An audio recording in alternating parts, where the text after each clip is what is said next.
Hi hello വല്ലപ്പോഴും ഫ്രണ്ട്സുമായിട്ടൊന്ന് ഒത്തുകൂടുക അവരുമായിട്ടൊന്ന് food കഴിക്കാനൊക്കെ പോവുക ഇതൊക്കെ നമ്മുടെ ലൈഫിൽ സന്തോഷം തരുന്ന കാര്യമാണല്ലേ.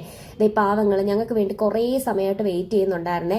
ശരിക്കും പറഞ്ഞാൽ നിതീഷ് ഡ്യൂട്ടി കഴിഞ്ഞ് എത്താനായിട്ട് ലേറ്റായി. അതുകൊണ്ടാണ് മൊത്തത്തിൽ വെയിറ്റ് ചെയ്യേണ്ട ഒരു അവസ്ഥ ഇവർക്ക് വന്നത്. ഇത്തവണ ഞങ്ങൾ വന്നത് മാലിക് ഗ്രിൽ ഹൗസിലാണ് കേട്ടോ. അതെ, ഞങ്ങളുടെ ഗ്യാങ്ങിനെ പരിചയപ്പെടുത്തി തരാം. വർഷ, ആഷിഖ്, ഇത് സുജി, ശ്രീജു. ഞങ്ങളുടെ കൂട്ടത്തിൽ പൂക്കിയാണ് കേട്ടോ. സുജി കൊച്ചുകുട്ടിയാണ്, അവൾ എക്സാമിന്റെ ടെൻഷനിലൊക്കെയാണ് കേട്ടോ. അതെ, ഇദ്ദേഹത്തെ പരിചയപ്പെടുത്തേണ്ട ആവശ്യമില്ലല്ലോ, എന്റെ സ്വന്തം കെട്ടിയോൻ.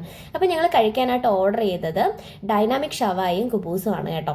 ഞാൻ അങ്ങനെ ഒരുപാട് വലിച്ചു വരി കഴിക്കുന്ന കൂട്ടത്തിൽ അല്ലാത്തൊരാളായതുകൊണ്ട് കുറച്ചൊക്കെ കഴിച്ചുള്ളൂ.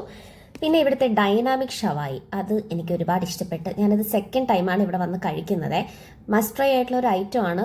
ട്രിവാൻഡ്രത്ത് ആരെങ്കിലുമൊക്കെ ഉണ്ടെങ്കിൽ പെട്ടെന്ന് ഇവിടെ വായോ, ഇതൊന്ന് ട്രൈ ചെയ്ത് നോക്കിക്കോ, നിങ്ങൾക്ക് ഉറപ്പായിട്ട് ഇഷ്ടപ്പെടുവേ. ഇത് കഴിഞ്ഞിട്ട് ഞങ്ങൾ പിന്നെ ഒരു ഒരു ലെമൺ ടീ അല്ലല്ലോ, എന്തായിരുന്ന സംഭവം, മിന്റ് ലൈം വാങ്ങിച്ചായിരുന്നു. അതാണെന്നുണ്ടെങ്കിൽ ഒരു വലിയ കുപ്പിയിലാണ് കിട്ടിയത്.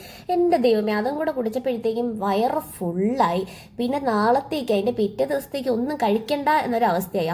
അത്രയ്ക്ക് ഹെവി ആയിട്ടുള്ള ഒരു ഫുഡായി പോയി ശരിക്കും പറഞ്ഞാൽ. ഇപ്രാവശ്യത്തെ ട്രീറ്റ് നമ്മുടെ ശ്രീജുവിന്റെയും വർഷയുടെയും വകയാണ് കേട്ടോ. താങ്ക് യു ശ്രീജു, വർഷ. ഇനിയും ഇതുപോലൊരു ട്രീറ്റ് ഞാൻ പ്രതീക്ഷിക്കുന്നുണ്ട്. എനിക്കതിൽ ഒരു വിരോധവും ഇല്ല.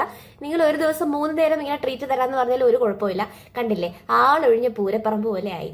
ഞങ്ങളുടെ കൂട്ടത്തിലെ ടോം ആൻഡ് ജെറിയാണ് കേട്ടോ. ആ നിൽക്കുന്ന 2 കുരിപ്പുകൾ, സുജിയും ആഷിക്കും. എൻ്റെ ദൈവമേ, രണ്ടും കൂടെ എപ്പോഴും തല്ലാണ് കേട്ടോ. സുജി ആണെന്നുണ്ടെങ്കിൽ 1 പറയുമ്പോൾ ആഷിക്കാണെങ്കിൽ 2 പറയും. രണ്ടും കൂടിയിട്ട് നല്ല രസമാണ് കേട്ടോ. ഒരു ടോം ആൻഡ് ജെറി കാർട്ടൂൺ കണ്ടുപോലെയാണ് കേട്ടോ. സുജിയുടെ ഹോബി ഇങ്ങനെയുള്ള കളിപ്പാട്ടങ്ങൾ വാങ്ങിക്കൂട്ടുക. നമ്മുടെ കൂട്ടത്തിൽ പൂക്കി ആയതുകൊണ്ട് ഞങ്ങൾക്ക് ഇതൊക്കെ വളരെ ഇഷ്ടമാണ് കേട്ടോ. അപ്പൊ ഇന്നത്തെ വീഡിയോ എത്ര ടാറ്റ ബൈ.